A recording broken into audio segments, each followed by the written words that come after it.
Ce qui est en haut est comme ce qui est en bas, pour accomplir le miracle d'une seule chose. Table d'émeraude.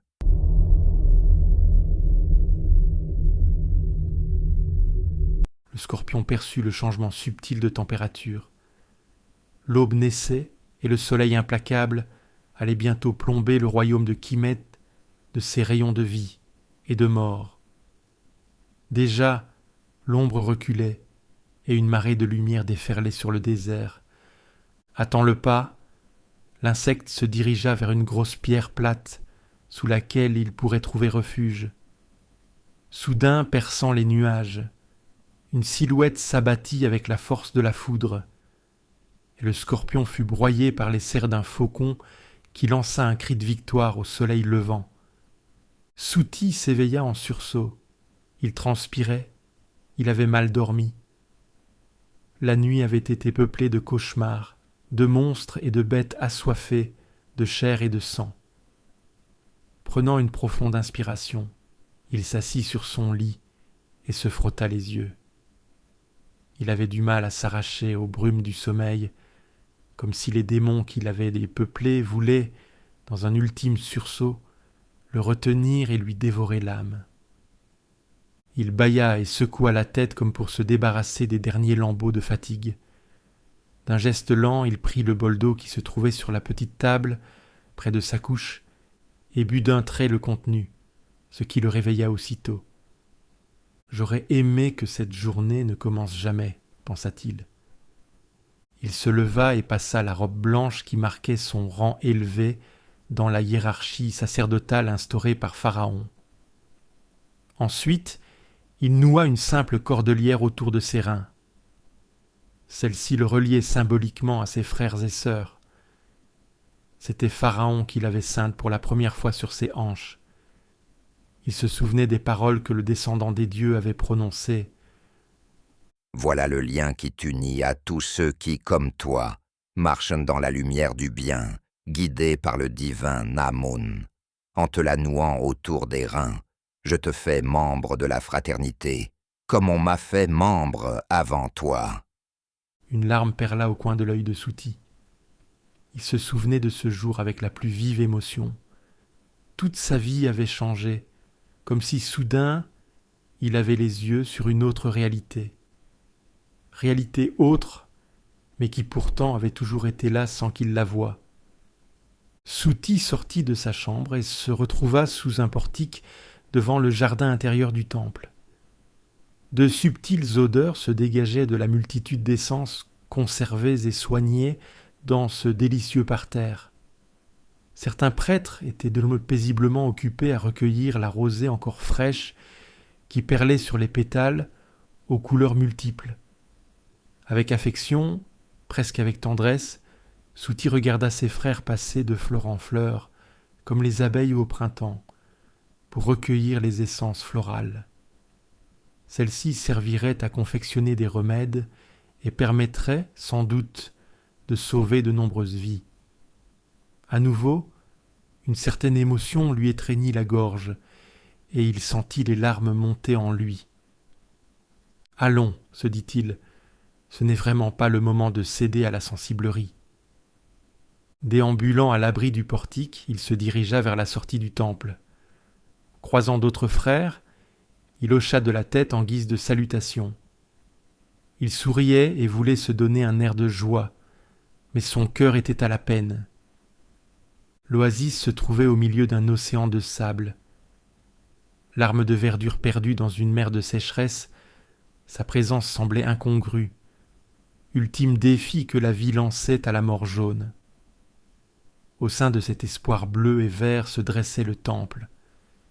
Fier, coloré, oasis au milieu de l'oasis, il était comme l'épicentre d'une régénération terrestre.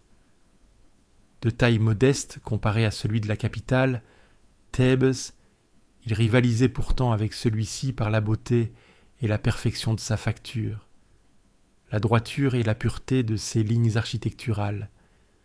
Comme tous les matins depuis des années, Souti faisait le tour du temple. Selon les heures du jour, la lumière du soleil donnait vie aux hiéroglyphes sculptés et peints sur tout le pourtour. Ainsi, à l'aube, Le mur côté s'illuminait et saluait le lever du soleil.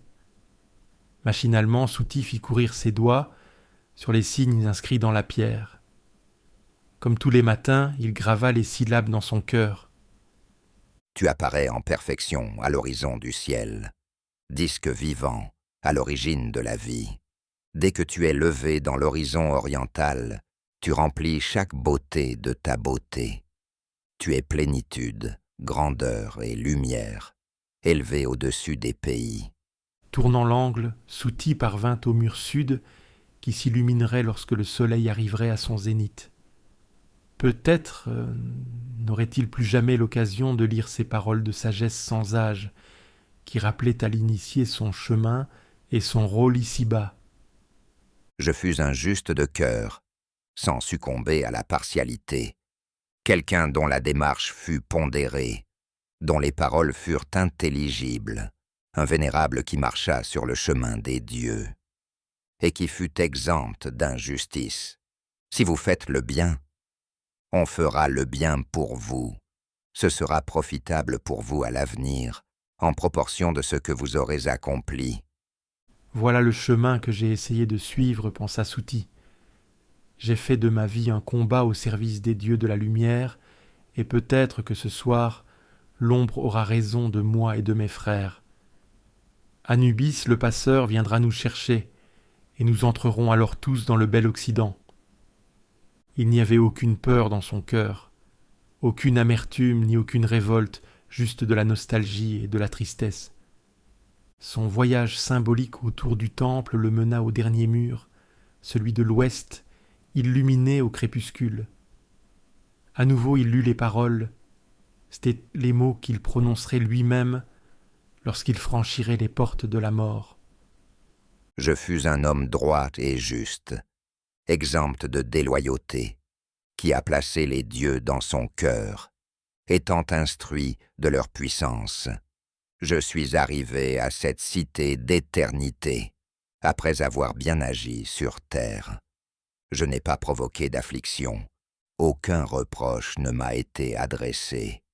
Mon nom n'a été prononcé en aucune circonstance négative, à propos d'un vice quel qu'il soit. Je connais la joie en formulant la rectitude, car je sais qu'elle est lumineuse, pour qui la pratique en ce monde, de la naissance au trépas. C'est un rempart solide pour qui la prononce, en ce jour où il comparaît devant la confrérie du tribunal de l'autre monde, qui juge le misérable, met à nu chacun, punit le coupable et décapite son âme. J'ai mené mon existence en rectitude. Écoutez-moi, vous qui existerez, pratiquez chaque jour la rectitude. C'est un grain dont nul ne se rassasie. Vous traverserez ainsi l'existence en douceur de cœur, jusqu'au moment de rejoindre le bel Occident. Qu'allait peser son cœur au moment de la psychostasie, de la pesée de l'âme? Serait-il jugé digne des vertus et des connaissances qu'il avait acquises ici-bas? Songeur, Souti termina le tour du temple et arriva au pylône sur la face nord. Un homme en robe blanche se tenait au-dessus des 3 marches, sans âge, appuyé sur un bâton noueux, le crâne rasé, un étrange charisme se dégageait de sa personne. Force et amour, voilà les 2 mots qui venaient à l'esprit lorsqu'on fixait cette silhouette mince et musclée. Immobile, solide comme les colonnes du temple, son regard perçant était fixé vers le ciel où un faucon faisait d'étranges circonvolutions. « C'est la fin, maître. Ils arrivent. » La voix de Souti était blanche. Il était resté à distance respectueuse de son maître, comme s'il avait eu peur de souiller l'aura de celui-ci. « Je sais, Souti, mais de fin, il n'y en aura pas, » répondit calmement le maître sans quitter le faucon du regard. La source nous donne la vie tous les matins depuis l'aube des temps. Jamais elle ne cessera de nous transmettre sa lumière. Pharaon, notre maître, a envoyé des messagers de par le monde pour répandre la connaissance. Il ne faut pas perdre espoir, Souti. Pour l'un des nôtres assassinés, 10 se dressent. Pour un temple détruit, 20 sont construits. Ainsi en va-t-il. Nous avons le temps avec nous. Oui, maître. Le jeune homme baissa les yeux, comme s'il avait honte d'avoir laissé transparaître un peu de la détresse qui l'habitait. Tout est prêt? Oui, maître, tout est prêt. Très bien, alors pars, va, accomplis ton devoir. Partez avec moi. Sauvez votre vie. Mieux, sauvons-nous tous. Nous pourrions éviter. Suffit. Le maître avait coupé court aux supplications de son disciple d'une voix calme et autoritaire. Un homme ne se voit pas dans le désert, tandis que 40, ils auraient tôt fait de retrouver notre trace. Tout espoir a été perdu avec la défaite de l'armée royale, envoyée à notre rescousse. Il faut savoir accepter son destin, Souti. Alors, partez avec moi, sauvez-vous. Le jeune homme ne voulait pas abandonner si vite. Il implorait, la voix transformée par le désespoir de celui qui sent l'inéluctable s'approcher. Non, mon frère. Ma place est ici. Elle l'a toujours été.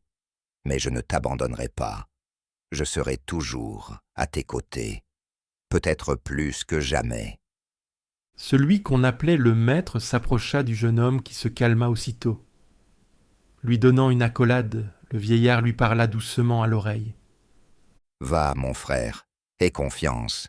Le dieu soleil ne t'abandonnera pas, et moi non plus. » Les larmes aux yeux, résigné, le jeune homme se retourna et s'en alla. Le maître se remit à fixer le faucon et murmura entre ses dents. « Et maintenant, séide de sa classe, je vous attends. » Pour la dernière fois, Souti pénétra dans l'enceinte du temple. De son temple, son foyer, dans lequel il avait eu le privilège de passer la majeure partie de sa vie. Il pressa le pas, non seulement parce que le temps était compté, mais aussi car c'était un remède contre l'apitoiement. Il se rendit vers les portes de la bibliothèque, là où pendant des années, des centaines de papyrus avaient été entreposés, classés, copiés et étudiés par lui et les frères de son ordre. Maintenant, la bibliothèque était vide. Les étagères en bois n'abritaient plus que quelques rouleaux. Toute la sagesse du temple avait été évacuée en prévision de la tempête qui approchait. Vers où? Seul le maître et ceux qui avaient exécuté la mission le savaient. Ainsi personne n'aurait pu le révéler, même sous la torture. Pénétrant dans la pièce spacieuse, il vit que la majorité de ses frères y étaient assemblés. L'un d'entre eux prit la parole. Il s'agissait de Montou. Montou à la parole facile, au verbe et au rire léger. Encore quelqu'un qui allait manquer profondément à Souti. Nous sommes venus te souhaiter bonne chance, Souti. Nos pensées et nos forces t'accompagnent. Merci, Montou, mais une fois ma mission accomplie, je reviendrai. C'était faux. D'une part parce que sa mission avait peu de chances de réussir et que l'échec signifiait la mort. Mais d'autre part parce que le temple n'existerait sans doute plus à la nuit tombée. Plusieurs frères souriraient tristement, car chacun connaissait le destin qui était sur le point de s'accomplir. Nous avons préparé ton bagage. 20 litres d'eau, ne les gaspille pas, tu en as juste assez pour tenir les 6 jours qui te séparent du village d'Erfak. Là, débrouille-toi pour remonter le fleuve Hapi jusqu'à la capitale. Nous t'avons mis de la viande séchée et des biscuits. Et bien sûr ton précieux colis que nous avons emballé dans un étui et enroulé dans plusieurs étoffes blanches. Merci, mes frères, merci, Ne dis rien, Souti, l'heure est à l'action. Et puis nous nous retrouverons dans le bel Occident. Montou aida Souti à se charger et à répartir le poids de son bagage sur son corps pour lui laisser un maximum d'aisance. Vint l'heure de l'ultime adieu, et Souti donna l'accolade à chacun de ses frères. Ceux-ci l'accompagnèrent jusqu'aux portes du temple. Dans le cœur de Souti, la tristesse et la nostalgie avaient se fait place à la force de la résolution. Avant de franchir les portes, il contempla une dernière fois le jardin intérieur du lieu saint et prit la parole d'une voix ferme et assurée. « Je me montrerai digne de la confiance que vous avez placée en moi. Adieu mes frères. » Ensuite, il s'enfonça dans la végétation de l'oasis sans se retourner. Capou hurla et la colonne s'arrêta. Un rictus illuminait son visage. Debout au sommet d'une dune gigantesque, il contemplait l'oasis qui s'étendait à ses pieds. Au centre, il pouvait deviner les colonnes colorées du temple impie, objectif ultime de sa quête. Il se retourna et parcourut du regard les 200 guerriers Hyksos qui se trouvaient derrière lui. Tous portaient la hache dentelée et l'arc composite typique de leur culture, ainsi qu'une cotte de mailles passée sur une tunique de cuir noir qui faisait violemment ressortir leur peau blanche comme le lait. Vivant en permanence dans le désert, les Hyksos ne semblaient pas gênés par le manque de pigmentation de leur peau. Au contraire, ils étaient bien moins sensibles à la chaleur écrasante que les humains. Comme des chacals assoiffés de sang, les hommes se déployèrent en demi-cercle au sommet de la dune. « Vous allez les capturer sans leur faire de mal, n'est-ce pas ?» Capou se retourna, son rictus de victoire changé en grimace de mépris. Il avait presque oublié son guide, Paëri, le novice qui, pour sauver les siens, avait trahi ses frères. Il le fixa un instant sans rien dire de ses yeux complètement bleus, sans pupilles ni blancs. « Tu as bien rempli ta tâche, petit traître. Tu peux maintenant comparaître devant tes dieux. » Le sang se retira du visage de Paëri, qui un instant ressembla à un Hyksos. La mort ne lui faisait pas peur, mais il comprenait à présent qu'il avait trahi ses frères en vain. Tu avais promis que si je te menais jusqu'à eux, tu les laisserais en vie. Oh, pardon pour ce mensonge, petit frère, mais toi, n'avais-tu pas promis de ne jamais révéler l'emplacement de ce temple secret ? Bien sûr, tu ne pouvais pas prévoir que l'armée de Pharaon envoyée pour s'interposer tomberait dans une embuscade et serait complètement massacrée. La hache dentelée de Capou se retrouva comme par enchantement, dans sa main. D'un geste vif, elle décrivit un arc de cercle, et la jambe droite de Paëri se détacha de son corps au niveau du genou. Le jeune novice lâcha un cri horrible et tomba sur le sable dans une gerbe de sang. Inspiré tant par la douleur que par le désir de prévenir ses frères, il hurlait. « C'est trop tard pour tes frères, Paëri. Dans le désert, ils n'iront nulle part. Au contraire, crie plus fort qu'ils se délectent de ta douleur comme je le fais en ce moment. » Capou avait posé son pied sur la poitrine du novice et traçait des sillons sanglants sur son visage. « Ah oui, quand Thèbes, votre capitale, tombera, il va sans dire que j'irai faire une petite visite de courtoisie à ta sœur. Je pense qu'elle aussi criera lorsque je la forcerai. » Le visage de Paëri s'écarquilla avec horreur. À nouveau son cri s'éleva lorsque la hache de Capou sectionna son épaule. Pendant une éternité, des cris inhumains s'étaient élevés de derrière la grande dune. Tous les frères blancs étaient maintenant rassemblés devant le temple. Ils faisaient un cercle autour de leur maître. Celui-ci prit la parole d'un ton calme, majestueux. Sa voix couvrait celle du pauvre Paëri. « Mes frères, nos ennemis sont aux portes de notre bien-aimé temple. Pendant des années, nous avons servi la sainte triade thébaine. Aujourd'hui, les légions de sa classe sont sur nous. J'ai pris les dispositions nécessaires pour que notre héritage le plus précieux soit mis à l'abri. » Un murmure approbateur parcourut l'assemblée. À présent, il est temps de faire une invocation et de mettre en pratique nos enseignements. Les frères s'assirent devant le temple. Chacun avait le regard plongé dans l'infini. Dans le désert, la torture de Paëri se poursuivait. Chaque frère, quoiqu'étant au fait de sa trahison, lui avait envoyé ses sincères pensées de compassion et d'amour. Le maître reprit la parole. « Qu'il n'y ait plus en moi de membres privés de la force des dieux. Que les trois de lumière soient la protection de mon corps. » Une faible aura lumineuse entoura le corps des frères assemblés comme un manteau. Elle scintillait doucement et pulsait au rythme de leurs battements cardiaques. Les hurlements cessèrent et un silence mortel s'abattit sur le désert comme une chape de plomb. Enfin, un cri s'éleva, un cri bestial, venimeux, obscène. Un cri sortit de la gorge de 200 hommes, un appel au sang et à la douleur.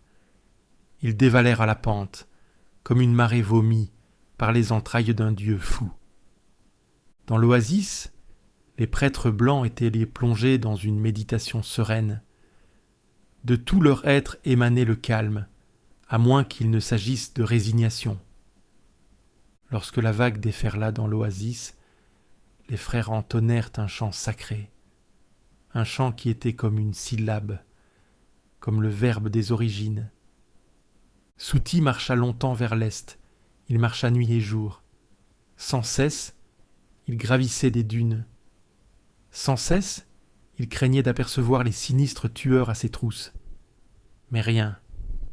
Le temple avait-il survécu à l'assaut ? Ses frères, grâce à leur puissante magie, avaient-ils réussi à repousser les légions du mal ? Il voulait en avoir le cœur net, mais avant cela, il devait porter le précieux colis à destination. L'héritage de la sagesse devait être mis en sécurité entre les mains de Pharaon. Le maître avait raison, jamais le mal ne vaincrait le bien, jamais l'ombre n'éteindrait la lumière. Loin dans le ciel, le cri triomphant d'un faucon salua cette pensée.